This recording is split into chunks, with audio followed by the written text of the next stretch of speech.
एक बार की बात है, महात्मा बुद्ध एक गांव से होकर गुजर रहे थे। उस गांव में एक तालाब था। महात्मा बुद्ध और उनके सभी शिष्य तालाब के पास रुके। तभी वहां पर एक लड़का अपनी मां के साथ पानी भरने आया। उस लड़के की नजर महात्मा बुद्ध पर पड़ी। वह महात्मा बुद्ध को पहले से ही जानता था।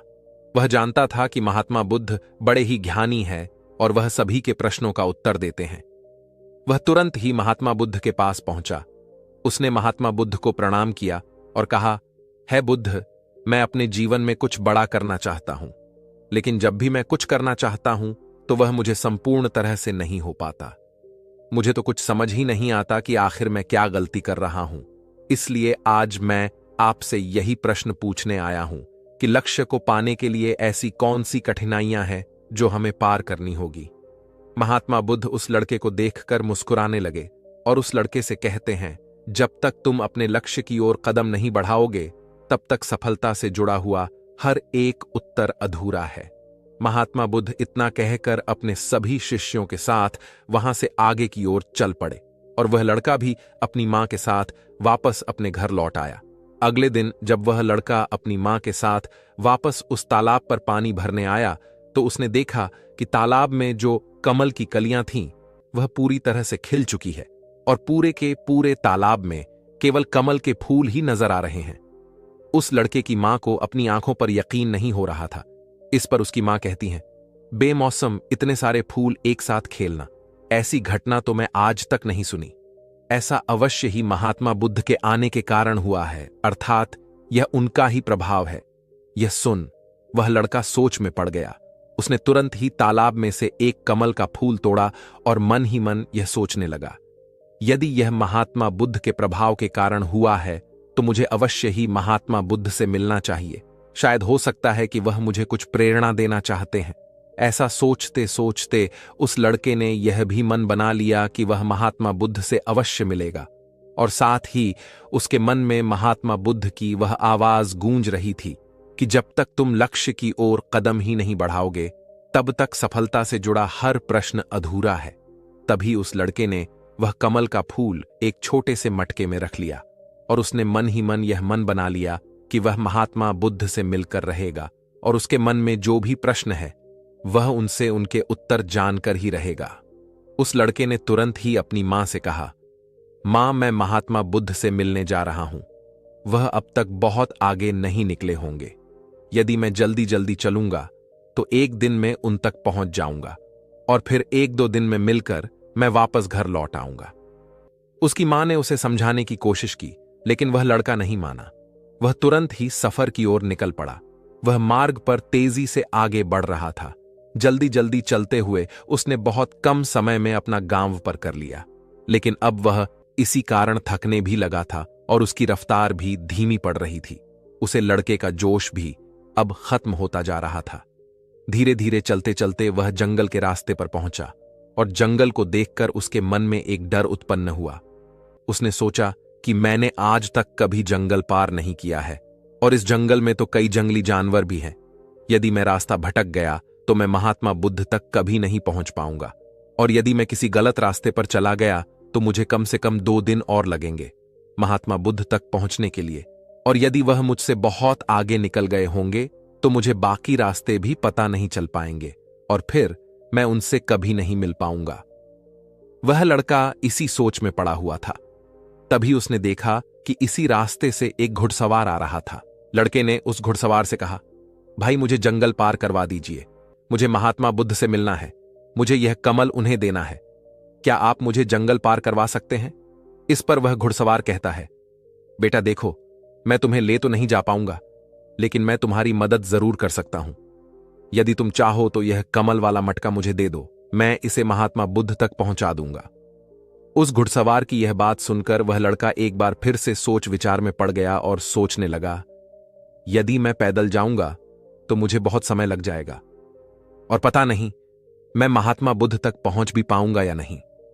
अगर मैं यह कमल वाला मटका घुड़सवार को दे देता हूं तो यह घुड़सवार घोड़े से बहुत जल्दी महात्मा बुद्ध तक पहुंच जाएगा और उन्हें यह कमल जरूर दे देगा। इससे मेरा काम भी आसान हो जाएगा और मेरा काम बहुत जल्दी महात्मा बुद्ध तक पहुंच जाएगा और उन्हें यह कमल जरूर दे देगा। इससे मेरा काम भी आसान हो जाएगा और मेरा काम बहुत जल्द पूरा भी हो जाएगा।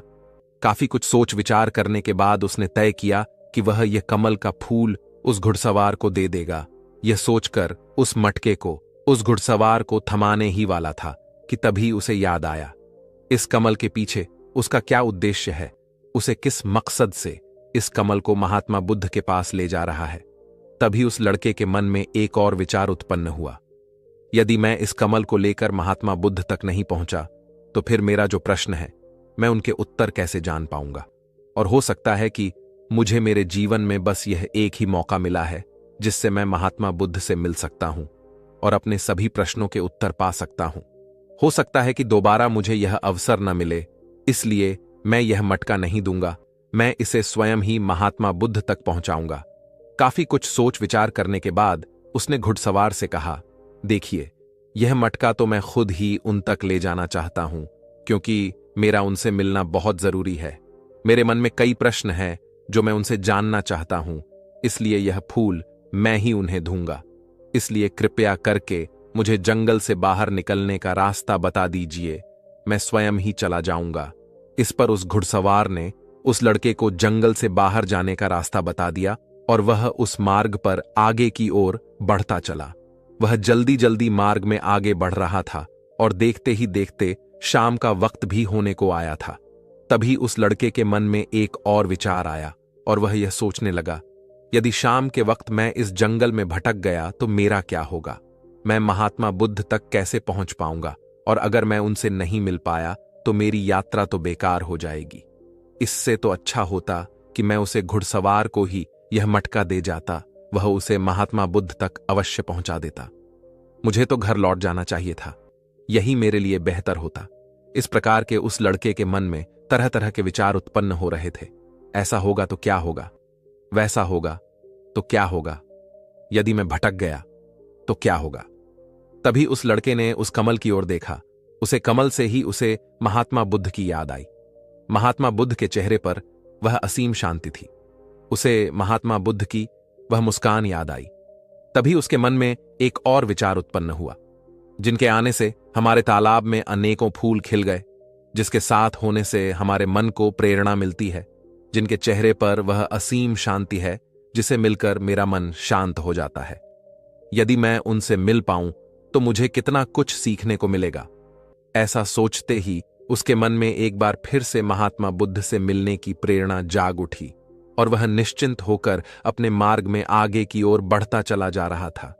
काफी दूर आगे चलने के बाद जंगल खत्म होने लगा। तब उसने महसूस किया कि जब वह अपने इस यात्रा का उद्देश्य याद करता है, जब यह याद करता है कि वह महात्मा बुद्ध से क्यों मिलना चाहता है, तब उसकी राह की मुश्किलें कम होने लगती हैं। और यही वास्तविकता है, यही हम सभी के साथ होता है, फिर चाहे वह कोई छात्र हो या व्यापारी। जब जब इंसान खुद पर शक करता है, खुद पर संदेह करता है, तब वह रुकावटें बड़ा रूप ले लेती है। और जब हम अपने लक्ष्य को याद रखते हैं, अर्थात अपना उद्देश्य याद रखते हैं, तब वह रुकावटें हमारे सामने छोटी पड़ जाती है और हम उसे आसानी से पार करके अपने लक्ष्य की ओर चलते हैं। इस पर उस लड़के ने महसूस किया कि उसे अपना लक्ष्य याद रखना है, उसे अपना उद्देश्य याद रखना है और छोटे छोटे कदमों से आगे की ओर बढ़ते जाना है। इसके बाद उस लड़के ने सारी चिंताएं छोड़ दी। वह केवल सफर पर आगे की ओर बढ़ता जा रहा था, लेकिन इस बीच वह चलते चलते काफी थक चुका था। और जैसे ही उसने जंगल पार किया, तभी जंगल के ऊपर उसे एक छोटी सी कुटिया नजर आई। वहां पर एक सुंदर स्त्री रहती थी। लड़का काफी थक चुका था और उसे बहुत जोरों की प्यास लगी थी। वह लड़का उस कुटिया में गया। वहां पर उस स्त्री से उसने पानी मांगा। इस बार उस स्त्री ने उस लड़के को पानी पिलाया। तभी वह स्त्री उस लड़के से कहती है, आखिर तुम महात्मा बुद्ध से क्यों मिलना चाहते हो?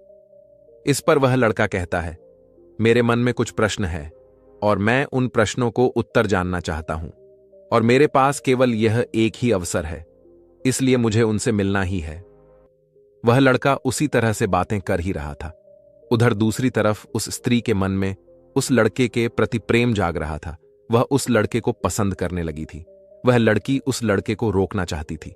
वह उससे कहती है, आज की रात तुम यहीं रुक जाओ, वैसे भी शाम होने को है और बहुत जल्द रात भी हो जाएगी। ऐसे में तुम कहाँ जाओगे? इससे अच्छा है कि आज तुम यहीं पर रुक जाओ। आज हमारे बगल में ही शादी है, वहां पर नाच गाना होगा, खाना पीना होगा, बहुत मजा आएगा। इसलिए आज रात तुम यहीं पर रुक जाओ। उस स्त्री के मुख से यह सब सुनकर वह लड़का यह समझ चुका था कि यह स्त्री मुझे बहुत पसंद करती है और वह बहुत भी सुंदर भी है। उसकी सुंदरता को निहारत हुए वह लड़का मन ही मन सोच रहा था कि यदि मैं इससे दोस्ती कर लूं तो मेरा जीवन तो संवर जाएगा, मुझे जीवन का मजा आ जाएगा।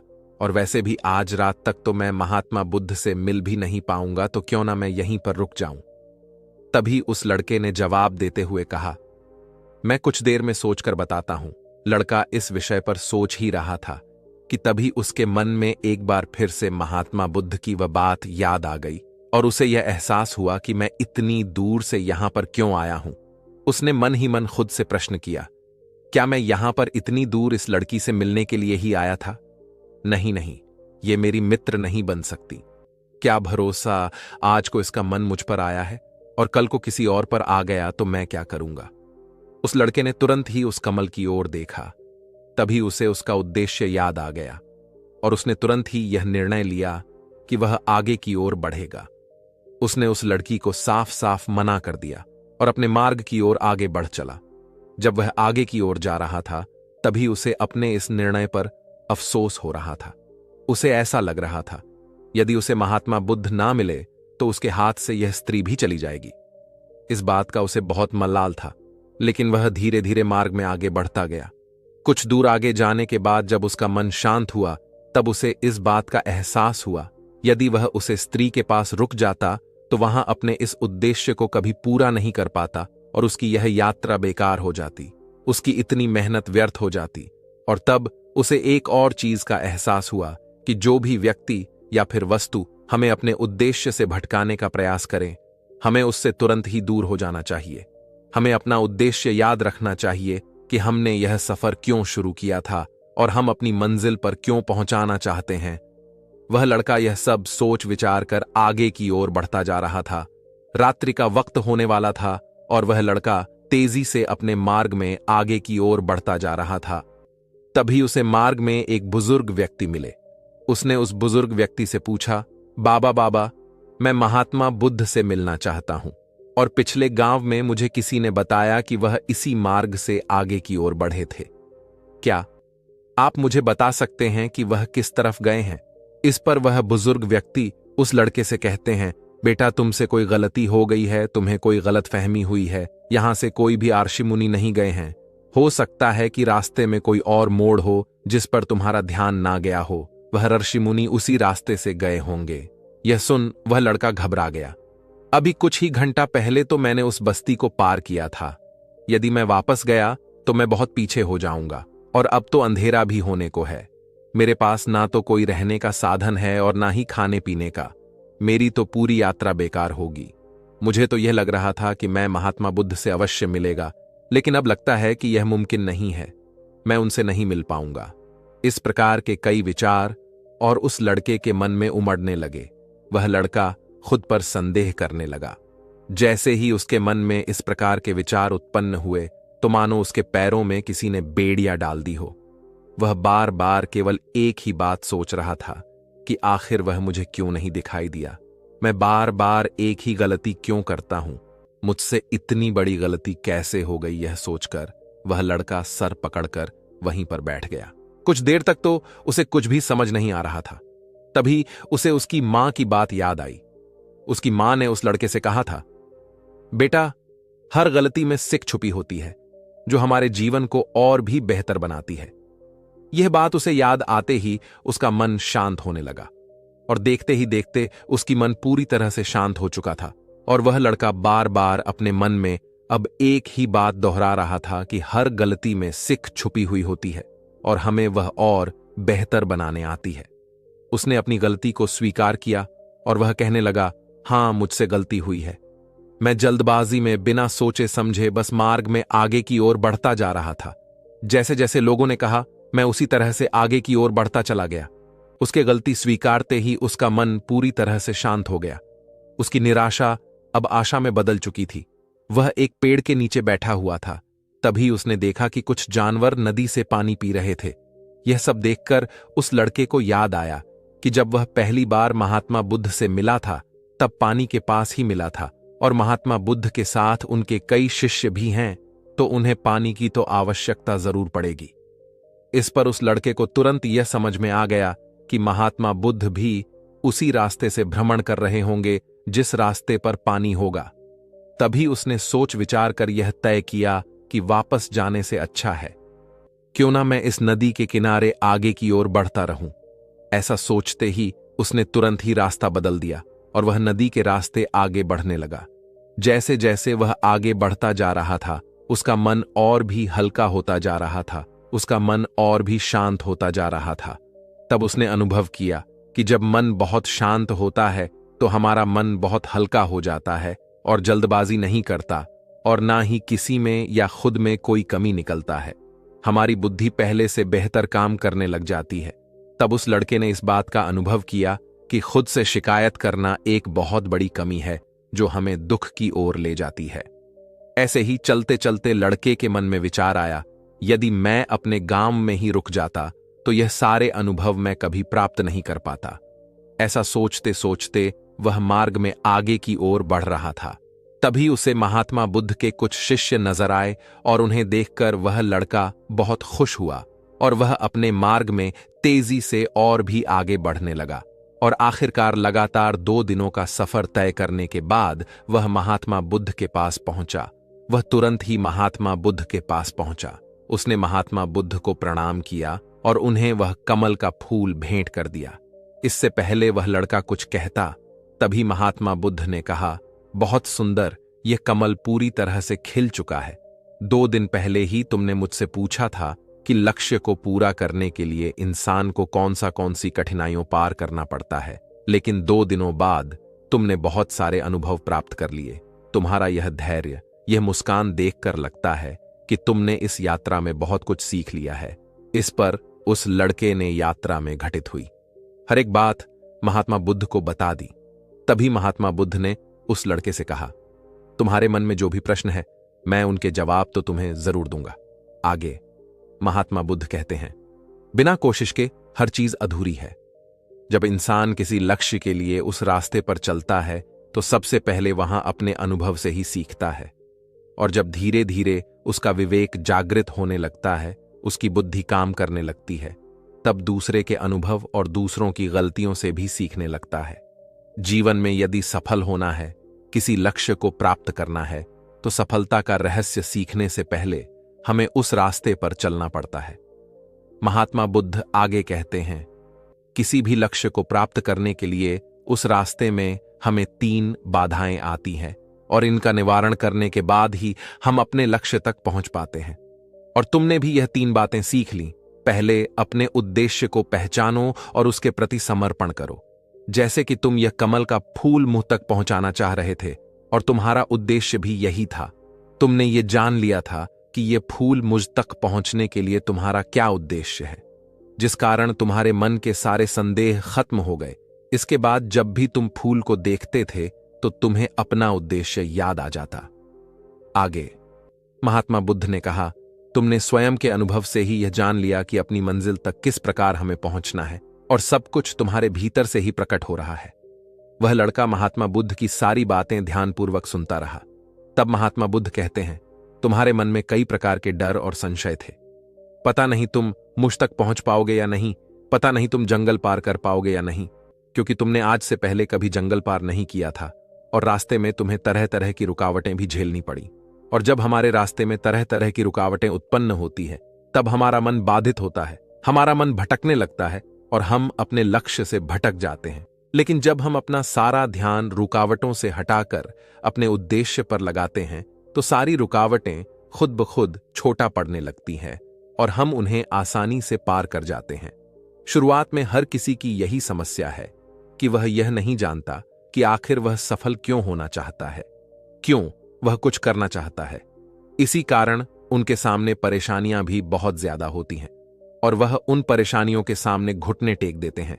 लेकिन जैसे जैसे आप आगे बढ़ते हैं, अपने लक्ष्य के प्रति समर्पित हो जाते हैं, तो वैसे वैसे चलते जाना आसान हो जाता है और हम अपने लक्ष्य तक पहुंच ही जाते हैं। आगे महात्मा बुद्ध उस लड़के को तीसरी बात बताते हुए कहते हैं, असली शक्ति इच्छाओं को पूरा करने में नहीं बल्कि उनको मिटाने में है। हम जानते हुए भी सही काम नहीं करते। अगर हम अपनी उद्देश्य की ओर आगे बढ़ते हुए आकर्षणों के पीछे रुक जाते तो हमारी यात्रा कभी पूरी नहीं हो सकती। इसलिए जैसे कि इस यात्रा के दौरान तुमने फूल हमेशा अपने साथ रखा, अपने पास रखा, वैसे ही उद्देश्य से भी हमेशा सामने रखना चाहिए। हमारा लक्ष्य हमेशा हमारी आंखों के सामने होना चाहिए। इससे हमें निर्णय लेने में आसानी होती है। अन्यथा हमारे मन का संदेह, हमारी मन की शंका हमें कभी भी सही निर्णय नहीं लेने देता और वह हमें मन की उलझनों में फंसा कर रख देती है। इसलिए संदेह के प्रति सचेत रहे। आगे गौतम बुद्ध उस लड़के को समझा बुझाकर उसे विदा कर दिया। इस कहानी से क्या सीखने को मिला, कमेंट सेक्शन में जरूर बताएं और हां, इस चैनल को सब्सक्राइब जरूर कर लें। प्राचीन समय की बात है। जापान में एक बहुत ही प्रसिद्ध बौद्ध भिक्षु रहा करते थे। उनका नाम रिसाई था। रिसाई अकेले रहते थे। दुनिया के शोर शराबा से दूर जंगल में वो रहते थे और वह बड़े ही ध्यानी और प्रभु भक्ति व्यक्ति थे। इसलिए वह पूरे जापान में बहुत अधिक प्रसिद्ध थे। एक दिन एक राजकुमार देसाई के पास आया और बोला, हे प्रिय भिक्षु, मैं हमेशा थका हुआ और निराशा और परेशान महसूस करता हूं। मेरा मन बहुत परेशान रहता है। हालांकि मेरे पास सब कुछ है, दौलत, शोहरत, सुख सुविधा जो हर व्यक्ति चाहता है या पाने की इच्छा करता है, लेकिन फिर भी मेरे अंदर इतनी अशांति और चिंता क्यों है? रिसाई ने उसकी बात बहुत ही ध्यानपूर्वक सुनी और कुछ सोचने के बाद कहा, तुम इस प्रश्न का उत्तर जानते हो। तुमने कभी इस प्रश्न को हल करने की कोशिश नहीं की है। रिसाई ने आगे कहा, मैं एक रिसर्च करना चाहता हूं। क्या तुम मेरा साथ उसमें दोगे? इस रिसर्च के बाद तुम्हारे जीवन में किसी भी तरह की अशांति और चिंता नहीं रहेगी। यह बातें सुनकर राजकुमार बहुत हैरान था। उसने रिसाई से कहा, बताइए मुझे क्या करना होगा? अपने मन की शांति के लिए मैं कुछ भी करने को तैयार हूं। राजकुमार की इन्हीं बातों को सुनकर भिक्षु ने कहा, तो फिर आप अगले 15 दिनों के लिए मेरे आश्रम में रहोगे और एक सामान्य व्यक्ति की तरह अपना जीवन व्यक्तित्व करोगे और इन 15 दिनों में तुम अकेले और चुपचाप रहोगे, जितना हो सको कम बोलोगे। राजकुमार उस भिक्षु की बातें सुनकर सहमत हो गया। पहले दिन राजकुमार को लगा कि उसका मन सामान्य से अधिक परेशान और विचलित है। उसके मन में तरह तरह के विचार आ रहे थे और वह आम लोगों की तरह जीवन जीने में असहज महसूस कर रहा था। उसे अंदर से बोलने की इच्छा हो रही थी, लेकिन वह चुपचाप रहा। उसके मुंह से एक भी शब्द नहीं निकला, बस मन मारकर चुपचाप बैठा रहता। लेकिन रात होते होते उसके अंदर ही अंदर शांति का अनुभव होने लगा। उसके लिए यह अनुभव अजीब था।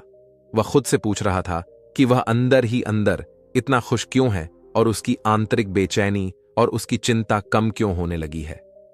अगले दिन राजकुमार अकेला चुपचाप बैठा रहा और वह प्रकृति को निहार रहा था। वह पौधों को, फूलों को, आकाश में उड़ रहे पक्षियों को। वह अपने जीवन में पहली बार यह अद्भुत दृश्य महसूस कर रहा था कि उसके पास कितनी सुंदरता है। वह दिन भर प्रकृति की सुंदरता को निहारता रहता और उसकी ताजगी को महसूस करता रहता। इसी तरह से 10 दिन हुए और उसके मन की सारी बेचैनी, सारी हलचल, सारी उथल पुथल और सारा तनाव गायब हो गया। 11वें दिन की सुबह राजकुमार फिर एकांत में बैठ गया और कुछ मिनट में उसकी आंखें अपने आप बंद हो गईं और वह गहरे ध्यान में चला गया। वह पूरे दिन वहीं पर आंखें बंद करके बैठा रहा और गहरे ध्यान में डूबा रहा। ना कोई शब्द, ना कोई चिंता। राजकुमार भीतर से असीम शांति और आनंद से भर गया। राजकुमार अपने बाकी के 4 दिन इसी तरह से ध्यान में बिताने के 15 दिन बाद रिसाई के सामने प्रस्तुत हुआ और उनको प्रणाम करके बोला, प्रिय भिक्षु, मुझे उत्तर मिल गया कि मेरे मन में इतनी उथल पुथल और चिंता क्यों थी। मैं जान गया कि मेरा मन इतना अशांत और विचलित क्यों था। रिसाई मुस्कुराते हुए पूछा, बताओ क्या उत्तर मिला तुम्हें? राजकुमार ने कहा, मैं आवश्यकता से अधिक बातें करता था। मैं किसी पर भी अपने शब्द और ऊर्जा व्यर्थ करता था।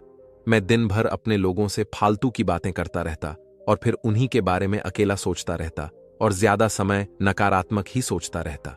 इस तरह मैं बस अपना समय बर्बाद कर रहा था। ज्यादा बोलने और नकारात्मक सोने की वजह से मेरा मन अशांत और बेचैन हो रहा था और इसी वजह से मैं किसी भी काम को ठीक से नहीं कर पा रहा था, जिसकी वजह से मैं हर काम में असफल होने लगा। और फिर इन्हीं लगातार मिलने वाली असफलताओं की वजह से ही मैं और भी उदास और चिड़चिड़ा हो गया था। इन्हीं सभी चीजों की वजह से मेरा जीवन नष्ट हो रहा था। लेकिन यहां पर बीते हुए 15 दिन मेरे लिए पूरी तरह से अलग थे। मुझे कुछ अलग ही एहसास यहां पर हो रहा था। मुझे ऐसा लग रहा था कि मैं अपना पूरी तरह से जिंदगी जी रहा हूं, लेकिन इससे पहले मैं अपना जीवन गलत तरीके से जी रहा था। और मैंने यह भी सीखा कि हमें सिर्फ ध्यान करने की जरूरत नहीं है, ध्यान अपने आप होता है। जब हम शांत और मौन होते हैं, ध्यान के पिछले कुछ दिनों के दौरान मैंने जो पहली चीज सीखी वह यह है कि मनुष्य के जीवन की सबसे महत्वपूर्ण चीज स्वयं को जानना ही है। यह सुनकर रिसाई ने कहा, सिर्फ तुम ही नहीं, दुनिया में ज्यादातर लोग जरूरत से ज्यादा बोलते हैं। आज भी लोग ज्यादातर समय केवल एक दूसरे को नीचा दिखाने के लिए ही बोलते हैं। कुछ लोग ना चाहते हुए भी बातें करते हैं और अपना जीवन बर्बाद कर लेते हैं। रिसाई ने राजकुमार को चुप रहने का महत्व समझाते हुए कहा, एक बार गौतम बुद्ध से उनके शिष्यों ने पूछा, प्रिय बुद्ध, आप ज्यादा समय चुप क्यों रहते हैं? बुद्ध ने कहा, क्योंकि चुप रहने से व्यक्ति अंदर से आनंद शांति की गहराइयों में होता है। मौन अपने भीतर की ओर उतरने की पहली सीढ़ी है। मौन के बिना स्वयं को जानना असंभव है। स्वयं को जानने और समझने का पहला नियम है कि मौन हो जाओ, उतना ही बोलो जितना अत्यंत आवश्यक हो। बेफिजूल की बातें करना छोड़ दो। तुम अचानक पाओगे कि 90% से भी ज्यादा लोग व्यर्थ ही ज्यादा बोलकर अपना समय बर्बाद कर रहे हैं। ना बोलने का कोई भी नुकसान नहीं है, लेकिन यदि आप ज्यादा बोलते हैं तो आप अत्यधिक गलती कर देते हैं। अगर व्यक्ति कम बोलना शुरू कर दे तो दुनिया की 90% मुसीबतें कम हो जाएंगी, झगड़े फसाद कम हो जाएंगे, उपद्रव काम हो जाएंगे। अगर लोग चुप रहना सीख लिए तो संसार की बहुत सारी समस्याएं हैं। बहुत सारा उपद्रव सिर्फ बोलने से पैदा होता है। सारी बात मौन सीखने की है। जब तुम नहीं बोलते तब तुम एकांत में अकेले हो गए, भीड़ में भरे बाजार में खड़े होकर भी नहीं बोलते। हिमालय की शिखर में पहुंच गए। जिसे मौन की कला जान ली वह भीड़ में भी अकेले होने की कला जान लेता है। एकांत में तो आदमी स्वर्ग में है, दूसरे की उपस्थिति ही बेचैनी पैदा करती है। पहले तुम्हें चुप रहने की शक्ति को धारण करना होगा। इससे तुम अधिकतर ऊर्जा को बचा लोगे और फिर उस स्थिति में पहुंच जाओगे कि तुम कभी भी ज्यादा नहीं बोल पाओगे। अगर तुम किसी की यहां पर जा रहे हो और परेशान हो जाओ तो ऐसे में उचित है कि आंखें बंद कर लो और अपने में खो जाओ। वहां से आपको ताजगी महसूस होगी, क्योंकि तुम्हारे अंदर ही जीवन का वह स्रोत छिपा हुआ है, वह किसी दूसरे में नहीं है। इसके बाद राजकुमार उन रिसाई से पूछते हैं, आखिर कौन हमें अपने अंदर तक ले जाएगा? यह बातें सुनकर रिसाई कहते हैं, तुम्हें स्वयं ही अपने अंदर उतरना होगा और वहीं से परम राज्य जीवन का आनंद ले पाओगे। आनंद का यहीं से जन्म हुआ है, यहीं से तो मौत में डूब जाओगे। यही तुम्हारा सूरज उदय होगा और यहीं से अस्त होगा। इसी प्रकार तुम बार बार चुटकी लगाओ। जब भी तुम चुटकी लगाकर वहां से लौटोगे तो पाओगे कि फिर तुम्हारे जीवन में एक ताजगी भरी नई संपदा मिली है और इस नई शक्ति के जन्म होने से तुम्हारी थकान चली जाएगी, उदासी चली जाएगी और चिंता चली जाएगी। जैसे कोई स्नान करके लौटता है तो शरीर शीतल हो जाता है, शांत हो जाता है। ऐसे ही जब भीतर से साफ होकर वापस आता है, मौन में स्नान करके लौटता है, तो समस्त अस्तित्व व्यक्तित्व शांत और मौन हो जाता है, आनंदित हो जाता है। जब तुम आंतरिक मौन की उस पराकाष्ठा पर पहुंच जाओगे तब तुम पाओगे कि बोलने से भी तुम्हारा मौन खंडित नहीं होता, वह बना ही रहता है। उसकी एक अंतर्धारा लगातार तुम्हारे भीतर बहती रहती है। तुम बोलते हो, तुम शब्दों का उपयोग भी करते हो, लेकिन वह तुम्हारे मन को खंडित नहीं कर पाती। एक बार गहरी मौन में स्थिर हो जाओ, फिर तुम्हारी वाणी में भी मीठास आ जाएगी। तुम्हारा बोलना संगीतपूर्ण होगा, तुम्हारा बोलना सत्य होगा। तुम बोलोगे तो दूसरों पर भी शीतलता छा जाएगी। जैसे ही तुम अंदर से चुप होते हो, तुम इतने शक्तिशाली होने लगते हो कि समाज के निर्भरता तुम छोड़ने लगते हो और तुम्हारे जीवन में एक मस्ती आती है जो कि केवल दीवानों के जीवन में होती है। तुम्हारे चेहरे पर एक नई रौनक आ जाती है, तुम्हारी आंखें किसी अमृत के समान हो जाती हैं और तुम अनंत शांति के समुद्र में डूबने लगते हो। इतना कहकर भिक्षु रिसाई ने अपनी बात खत्म की और वह मौन में चले गए। राजकुमार उनका धन्यवाद करके अपने महल में चला गया। दोस्तों, आपने भी अनुभव किया होगा कि बहुत ज्यादा बात करने से दिमाग अशांत हो जाता है, जिससे हम अपने दिमाग पर नियंत्रण खो देते हैं और साथ ही अपना ध्यान भी खो देते हैं। जो लोग बहुत ज्यादा बोलते हैं, उनके पास किसी एक काम पर ध्यान केंद्रित करने की काबिलियत नहीं होती। वह अपने किसी भी लक्ष्य पर पूरी तरह से ध्यान केंद्रित नहीं कर पाते। अगर हमारा दिमाग एक जगह केंद्रित नहीं है, तो हम जीवन की सच्चाई नहीं समझ पाते और ना ही मनचाही सफलता का भी हासिल कर पाएंगे। इसके अलावा भी आपने देखा होगा कि जो लोग अधिक बोलते हैं, वह अक्सर लोगों के बीच हंसी का पात्र बन जाते हैं, और जो लोग कम बोलते हैं और अपनी बात पर कायम रहते हैं, उन्हें लोगों से सम्मान मिलता है। लोग उनकी बातों को सुनते हैं और उन पर भरोसा भी करते हैं। जो लोग जरूर से अधिक बोलते हैं और अपने विचारों के बारे में पक्के नहीं होते, उनका दिमाग स्थिर और विचलित रहता है, शोर से भरा रहता है, और एक अशांत दिमाग वाला व्यक्ति जीवन में किसी भी चीज में सफल नहीं हो पाता, क्योंकि वह किसी भी काम में फोकस नहीं कर पाता। यदि किसी व्यक्ति को यह पता है कि उसे कब, कहां और क्या बोलना है, तो वहां व्यक्ति सच में बहुत बुद्धिमान है, और ऐसा व्यक्ति जहां भी जाता है, उसका व्यक्तित्व आकर्षक का केंद्र बन जाता है, और वह जो कुछ भी करता है उसमें बहुत शक्ति होती है। यह कहानी आपको कैसी लगी, आप कमेंट सेक्शन में जरूर बताएं, और हां, इस चैनल को बिना सब्सक्राइब करने मत जाना दोस्तों। प्राचीन समय की बात है। एक बार एक नौजवान युवक बुद्ध के पास जाता है और उनसे कहता है कि हे बुद्ध, क्या आप मेरे एक सवाल का जवाब देंगे? बुद्ध ने मुस्कुराते हुए कहा कि पूछो, क्या पूछना है? इसके बाद उस युवक ने कहा कि हे बुद्ध, मेरी उम्र अभी बहुत ज़्यादा नहीं हुई है, लेकिन मैं बहुत ज़्यादा परेशान रहता हूँ, बहुत दुखी रहता हूँ। मैं आपसे ये जानना चाहता हूँ कि मेरे जीवन में अभी से इतने दुख हैं, तो मेरी ज़िंदगी तो अभी बहुत बाकी है। क्या मेरे जीवन में दुख बढ़ते ही रहेंगे? क्या इन दुखों से छुटकारा पाने का कोई रास्ता नहीं है? ये सुनकर बुद्ध कहते हैं कि कहाँ है तुम्हारे दुख? मुझे तो दिखाई नहीं दे रहे हैं।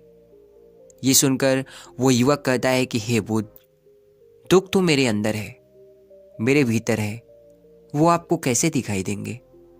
यह सुनकर बुद्ध उस युवक से पूछते हैं कि क्या तुम्हें अपने दुख दिखाई देते हैं? वो युवक बुद्ध से कहता है कि हाँ बुद्ध, मैं अपने दुखों को भली भांति देख पा रहा हूं। तब बुद्ध ने पूछा कि इन दुखों का मोल क्या है? बुद्ध में और उस युवक में चर्चा चल ही रही होती है कि तभी एक भिक्षु दौड़कर वहां पर आता है और तथागत बुद्ध के कानों में कुछ कहता है। फिर बुद्ध उस युवक से कहते हैं कि चलो, आज मैं तुम्हें जीवन का सत्य दिखा रहा हूं, लेकिन तुम्हें मेरे साथ चलना होगा और वहां पर जाकर तुम्हें कुछ भी नहीं बोलना है। चुपचाप सारी बातें सुनते रहना है। इसके बाद तुम्हें अपने सभी प्रश्नों के उत्तर खुद ही मिल जाएंगे। ये कहकर बुद्ध वहां से चल देते हैं और साथ में वो युवक भी उनके पीछे पीछे चला देता है। कुछ दूर चलने के बाद गौतम बुद्ध एक घर में प्रवेश करते हैं।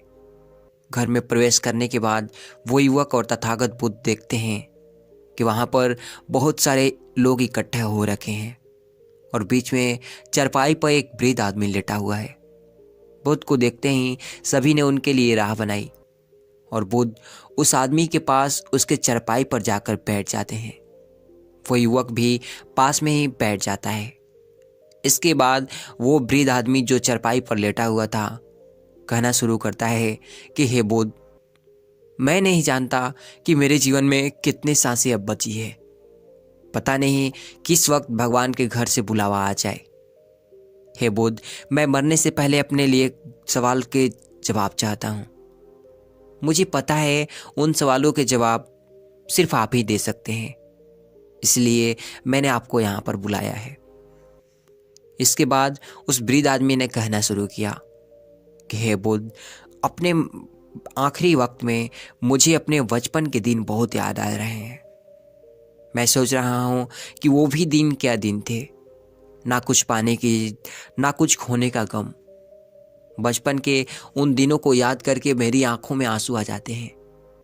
मुझे लगता है कि कितनी आज़ादी थी उस समय। मेरा मन कितना खुला हुआ था। मन में कुछ भी पाने की इच्छा नहीं थी। जिस भी खेल में लग जाते थे उसी खेल में पूरे दिन लगे रहते थे। लेकिन कुछ समय बाद मैं जैसे जैसे बड़ा होने लगा वैसे वैसे लोग मुझे जिंदगी की दौड़ में आगे निकलने के लिए कहने लगे। मेरे पिता अक्सर मुझसे कहा करते थे कि पढ़ाई में तुम अपने भाई जैसा क्यों नहीं हो, तुम दूसरे लोगों से पीछे क्यों रहते हो। ये सब सुन सुनकर मेरा मन बहुत बेचैन रहने लगा। लोग मुझे बहुत ताने देते थे क्योंकि ना तो मैं खेल में अच्छा था ना ही मैं पढ़ाई में अच्छा था। सब लोग मुझे किसी और तरह की बनने के लिए कहते थे और उनके तानों से तंग आकर मैं अपने जीवन में कुछ हासिल करने का निश्चय किया। मैं अपने आप से वादा किया कि मैं भी अपने भाई की तरह कामयाब इंसान बनूंगा और इसके लिए मैं दिन रात मेहनत करने में लग गया। शुरुआत में बहुत मुश्किलें आई, बहुत निराशा हाथ लगी, लेकिन मैंने हार नहीं मानी और मैंने अपना खुद का व्यापार खड़ा कर लिया। इसके बाद मुझे कुछ पाने का एहसास हुआ और मुझे बहुत खुशी हुई। जो लोग मुझे ताने देते थे वही लोग अब मेरे आगे पीछे घूमने लगे। कुछ वक्त बाद एक रईस बेटी के साथ मेरी शादी हो गई और उसके बाद जैसे मुझे लग रहा था कि मेरा जीवन स्वर्ग बन गया है। कुछ साल बाद मुझे 2 बेटे प्राप्त हुए। मेरे दोनों बेटे स्वस्थ और हिस्ट पिस्ट थे। मेरा मन मेरे बच्चों के लिए कुछ करने को उत्सुक हो गया। मैं और भी ज्यादा धन कमाने में लग गया और जल्द ही अपने नगर का सबसे बड़ा व्यापारी बन गया। सब कुछ अच्छा चल रहा था, लेकिन अनहोनी को भला कौन टाल सकता है। एक दिन अचानक मेरी पत्नी मुझे छोड़कर चली गई। इससे मुझे बहुत गहरा आघात लगा। मैं कई दिनों तक अपने घरों से बाहर नहीं निकला। मेरे बेटे मुझे हिम्मत देते कि पिताजी, माता तू जी तो नहीं रही, जो हो चुका वो वापस नहीं आ सकता, लेकिन हम दोनों आपका हमेशा साथ देंगे, आपकी हमेशा सेवा करेंगे। आपको किसी बात की चिंता करने की कोई आवश्यकता नहीं है पिताजी। और धीरे धीरे मैंने भी अपने मन को समझा लिया कि अब तो मुझे अपने प्रिय पत्नी के बिना ही जीना पड़ेगा। इसलिए मैंने अपना मन अपने बेटों के साथ जोड़ लिया। उनकी खुशी में ही मेरी खुशी होती थी, उनके दुख में ही मेरा दुख होता था। इसके बाद उस वृद्ध आदमी ने कहा कि हे बोध, इस जीवन चक्र में अक्सर मुझे महसूस होता था कि आखिर जीवन क्या है, जीवन को उसकी गहराइयों में कैसे जाना जाए, ये कैसे जाना जाए कि मैं कौन हूं और इस दुनिया में क्या करने के लिए आया हूं। ऐसे तमाम सवाल, दुनिया में क्या करने के लिए मैं आया हूं, ऐसे तमाम सवाल मेरे मन में उठते रहते थे। और मुझे आपके बारे में भी पता चला कि बुद्ध ऐसी ध्यान का तरीका बताते हैं जिससे जीवन का मतलब समझ आ जा सकता है। लेकिन पहले मैं सोचता रहता था कि मैं अपने जीवन से दुखों और परेशानियों को दूर कर देता हूँ, उसके बाद ध्यान में अपना पूरा मन लगाऊंगा। और यही सोच सोच कर मैं कभी ध्यान नहीं कर पाता था। धीरे धीरे वक्त बीतता रहा और आखिर में उम्र ढलने के बाद मैं बीमार पड़ गया। वैसे मेरे जीवन में कोई कमी नहीं रही। मेरे बेटों ने मेरा अच्छा साथ दिया। मैंने जीवन में बहुत कुछ हासिल भी किया, लेकिन अब मैं अपने जीवन में पीछे मुड़कर देखता हूँ तो मुझे एहसास होता है कि मेरे बचपन के दिन ही सबसे प्यारे दिन थे। तब उस वृद्ध आदमी ने बुद्ध से पूछा, मैं चंद घड़ियों का मेहमान बचा हूं, मैं जानता हूं, लेकिन क्या आप मुझे कुछ ऐसा सूत्र बता सकते हैं जिससे कि मैं सुकून से मर सकूं, मेरे मन के सारे सवाल जवाब शांत हो जाए और मैं जीवन का असली मतलब समझकर मर सकूं। ये सुनकर बुद्ध ने कहा कि हर इंसान को बचपन के दिन प्रिय क्यों लगते हैं, क्योंकि उस समय उसे कोई भी चिंताएं नहीं रहती। वो आजाद होता है, उसके मन में कोई लालसा नहीं होती। वो जिस काम में भी लगता है उसी में मग्न हो जाता है। लेकिन जैसे जैसे इंसान की आयु बढ़ने लगती है वैसे वैसे उसकी इच्छाएं, उसकी कामनाएं दिन ब दिन बढ़ती चली जाती है और इसलिए अक्सर इंसान भविष्य की तैयारियों में लग जाता है और फिर अतीत के बारे में सोचता रहता है और वो वर्तमान में जीना भूल जाता है।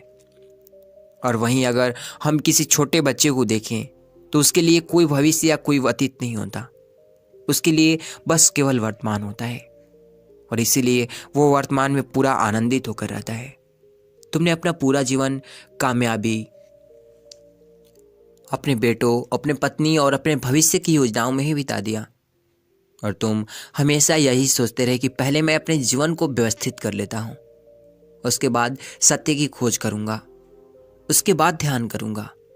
लेकिन हम ये भूल जाते हैं कि कल कभी नहीं आता। भविष्य की योजनाएं कभी पूरी नहीं होती।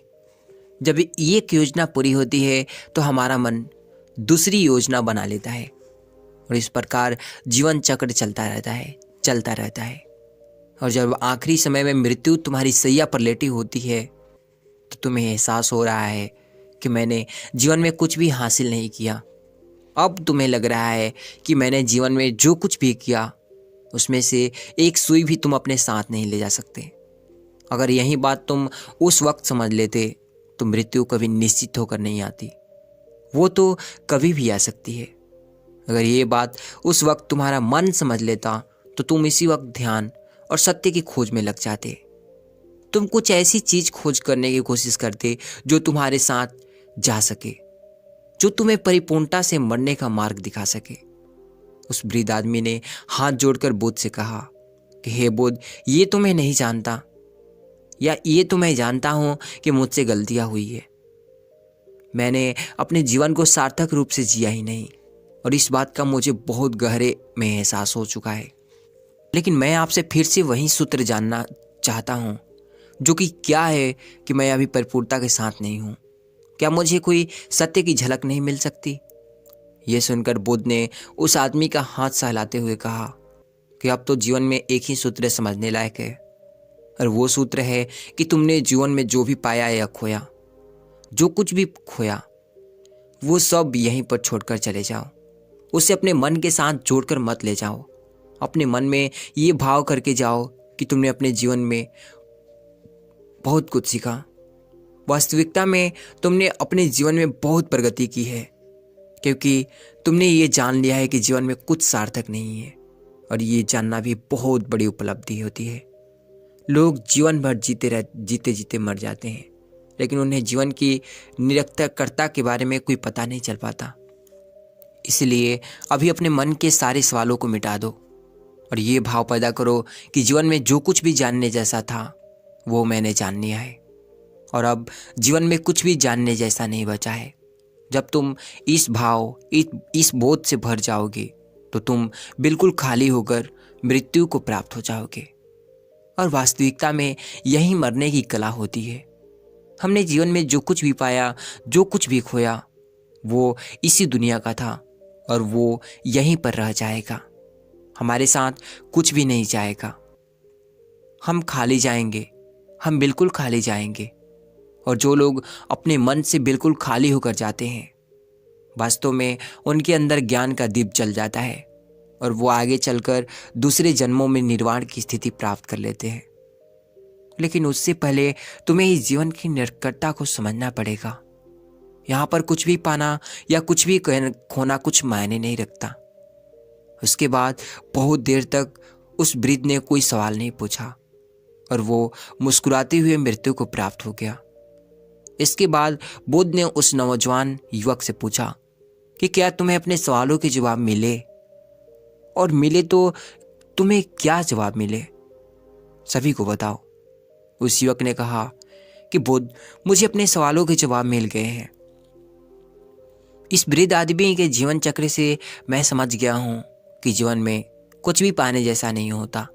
सुख हो या दुख हो, सब कुछ यहीं पीछे रह जाता है और हम अगर इसी चक्र में फंसे रह जाएंगे तो जीवन के साथ सत्य को कभी नहीं जान पाएंगे। इसीलिए जीवन में सुख दुख तो चलते ही रहेंगे। इसके साथ साथ चलते हुए भी हमें सत्य की खोज करनी पड़ेगी। लेकिन बुद्ध, मेरे जीवन में अब भी एक सवाल बाकी है जिसका जवाब जानना सबके लिए बहुत ज़्यादा ज़रूरी है। मेरा सवाल है कि मैं ध्यान की यात्रा करने के लिए बहुत प्रेरित हुआ हूँ, लेकिन मुझे कोई मार्ग नहीं पता।